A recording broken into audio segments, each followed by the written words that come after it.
Welcome to part 4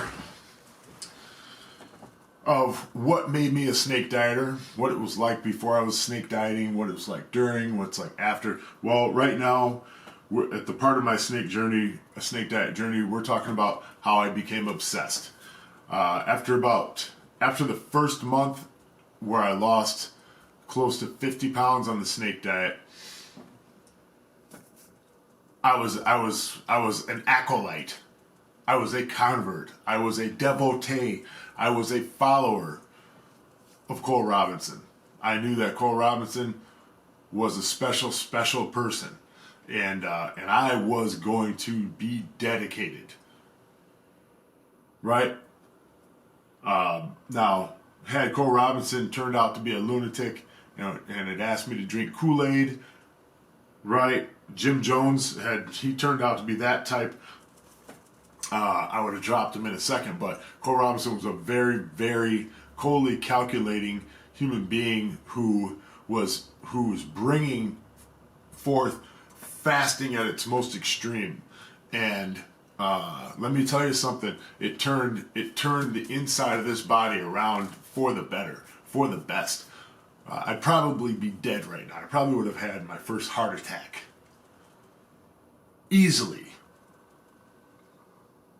would have had my first heart attack by now had I not met Cole Robinson, had I not had that, whatever that was, that when my mom had that stroke, that flip, that switch flip.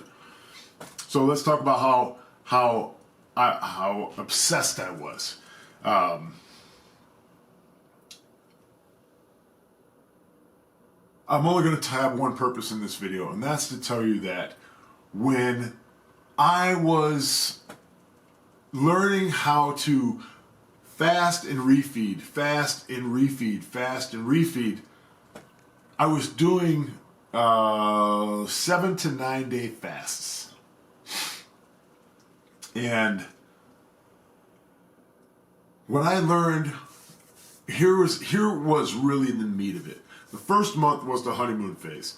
Second month it was almost like now I could really focus on what it felt like. How does your body feel? Like I was in tune with all the things that happen in the dark, inside this flesh, inside this blood, inside this pitch black, inside, under the skin, in the body, next to the bone, the veins, everything, right? I depleted my body of everything except water, salt, and potassium. I was drinking like close to a gallon of salt water a day, eating no food and going 7 to 9 days just on salt water. And when you do that cyclically, what happens is that you begin to feel your body absorb all the food and nutrients once you break your fast. You can literally feel the nutrients soaking into your flesh. And you can feel what it feels like when protein soaks in, when fat soaks back into your system, when carbohydrates, especially when carbohydrates soak back into your system. When protein would soak back into my system, I felt it was a heaviness. It was first it was a thank God I've got something to eat, right? Then the fat feeling fat soak in was like a satisfaction. There was a satisfaction. The hunger completely gone, right? Satisfied and then completely satiated. That feeling where it was just like a tremendous weight lifted off your shoulder. The hunger was gone, right? And you started to feel like you were coming back up again, right? The sugar, the carbohydrates, it was a euphoria. It was a rush of dopamine. That sugar, when it hit you, it was like just getting a drug again, getting this high it was a high that I was getting. It was like getting a high, right?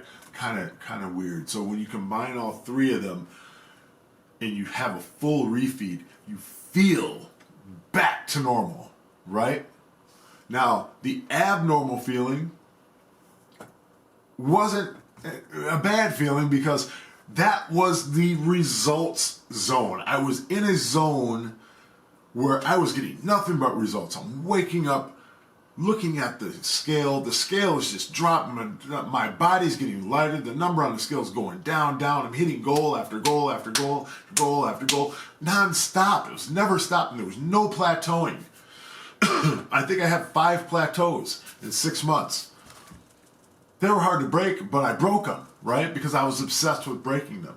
So that was the obsession part, right? That was the obsession part of the snake diet. So in part 5, I'm going to talk about the scientific aspect of the snake diet. The keeping of the journal, the keeping of my graphs, right? We're going to go into that, all right? So stay tuned. Here it comes.